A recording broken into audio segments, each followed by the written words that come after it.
যুগ্ম মহাসচিব রিজভী আহমেদ কিছুক্ষণ বাদেই আসলে জানাজাটি শুরু হবে। দুপুর 2টায় শুরুর কথা ছিল, কিন্তু বিশৃঙ্খলভাবে বা ছত্রভঙ্গ হয়ে এত বিপুল মানুষ আসলে এই এলাকায় রয়েছে, তাদের অংশগ্রহণের জন্য, তাদেরকে সারিবদ্ধভাবে দাঁড়ানোর জন্য সময় করে দেওয়ার জন্য আসলে অপেক্ষা।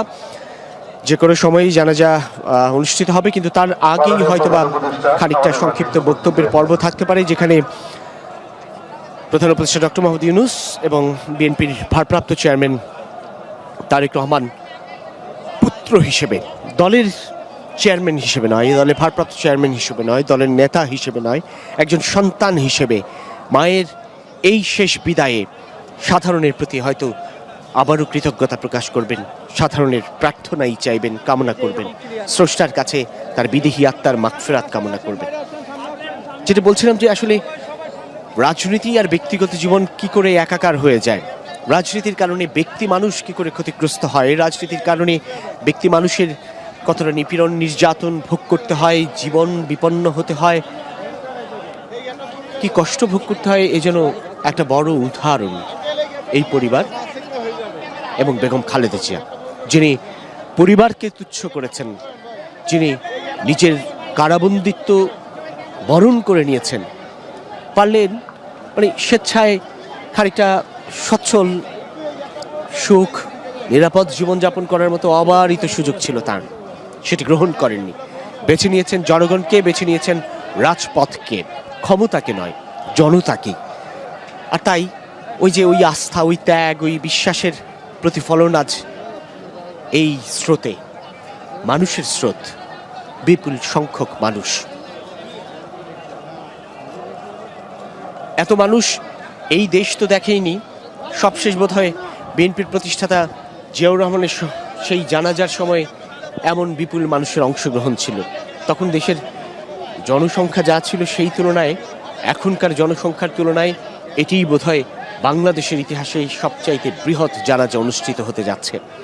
এবং এই বৃহৎ জানাজা শুধু বাংলাদেশের ইতিহাসে নয়, এই উপমহাদেশের ইতিহাসে, শুধু এই উপমহাদেশের ইতিহাসেও নয়, তা ছাড়িয়ে যাচ্ছে গোটা বিশ্বজুড়ে।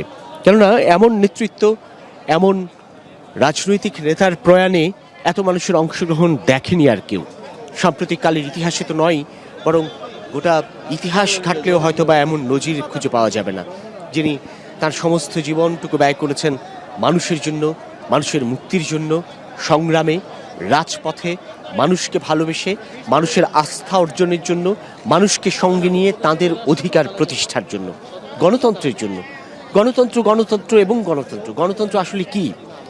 সাধারণ মানুষ হয়তো বা বুঝবে গণতন্ত্র একটি শব্দ, কিন্তু তার ব্যাপ্তি আসলে কত বড়, কত বিস্তৃত, সেটি তাদের জীবনমানের উপর যখন এর সত্যিকার অর্থের প্রয়োগ বা প্রভাব পড়বে তখনই বুঝতে পারবে।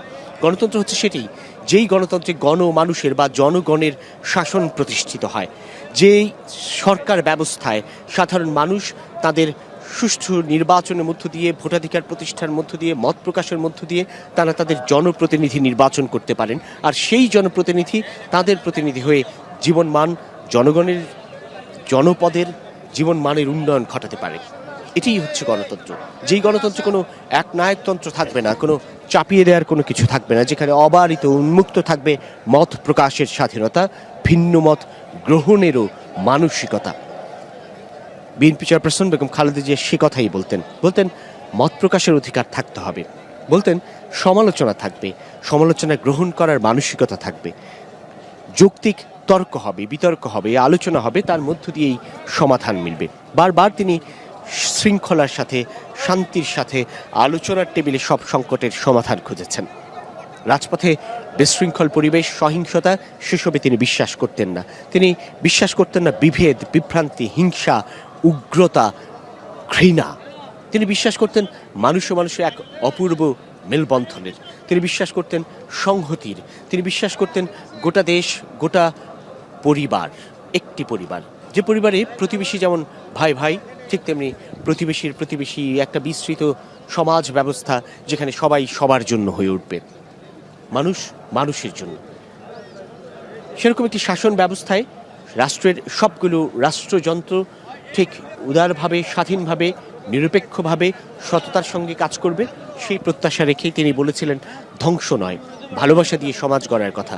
5 আগস্টের অভ্যুত্থান পরবর্তী সময়েও যেটি সত্যিকার অর্থেই বারবার বলার মতো কথা, যে তিনি কোনো ধরনের প্রতিহিংসা না ছড়িয়ে কি করে শান্ত থেকে শৃঙ্খলার সাথে